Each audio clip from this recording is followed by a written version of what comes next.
Je pense que, là encore une fois, pour rentrer un peu plus dans le vif du sujet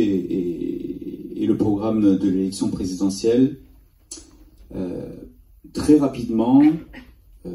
avec les socialistes, on a voulu remettre au cœur de la campagne présidentielle la question de la valeur travail, qui passe évidemment par plusieurs strates, plusieurs propositions, dont une qui est autour des fonctionnaires aujourd'hui, des services publics, de la hausse des salaires, notamment par rapport au SMIC, et y compris sur la question des enseignants. Et en fait, sur la question des enseignants, elle avait fait une interview d'ailleurs également, où elle avait évoqué très rapidement le fait qu'elle voulait doubler le salaire des enseignants. Ça participait à une profonde conviction, c'est qu'il y a une profonde inégalité aujourd'hui sur la question des enseignants, y compris par rapport à nos partenaires et nos voisins européens, y compris par rapport à ce que nous disent tous les jours les associations de parents d'élèves, les enseignants, les directeurs et les chefs d'établissement et les syndicats.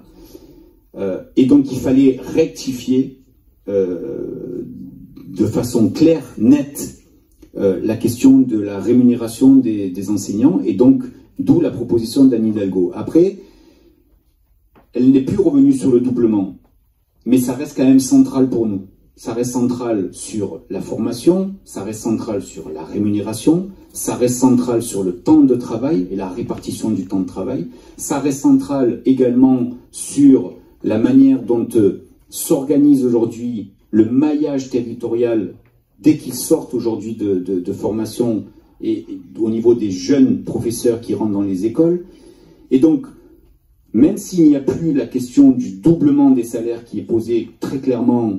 telle qu'elle avait pu l'évoquer dès le début de la campagne, et d'ailleurs il y a très longtemps maintenant, d'abord, c'est toujours dans le programme du Parti Socialiste, parce que nous, le Parti Socialiste, on a travaillé depuis 2 ans à un programme présidentiel. Les militants, les responsables des fédérations ont travaillé à l'élaboration d'un programme qui est venu enrichir